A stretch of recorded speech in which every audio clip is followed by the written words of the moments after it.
Hello বন্ধুরা, আমি সুমিতা। শুভ মহালয়া। তোমরা সবাই কেমন আছো?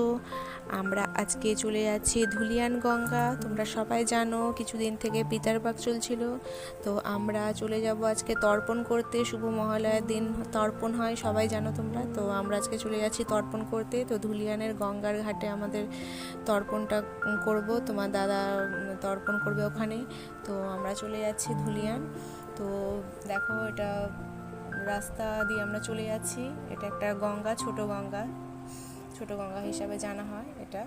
তো ফরাক্কা থেকে আসে গঙ্গাটা। দেখো, আমরা ধুলিয়ান পৌঁছে গেছি। এটা একটা স্কুল, এখানে তোমার দাদা পড়াশোনা করেছে। তো আমরা চলে এসেছি গঙ্গার ঘাটে। দেখো, প্যান্ডেল শুরু হয়ে গেছে পুজোর। কত আনন্দ না সবার, সব জায়গায় এখন প্যান্ডেল আরম্ভ হয়ে গেছে পুজোর জন্য। তো আমরা ফাইনালি গঙ্গার ঘাটে পৌঁছে গেছি। দেখো গঙ্গাটা, দেখো সবাই তোমরা, গঙ্গার জল কীরকম দেখো, প্রচুর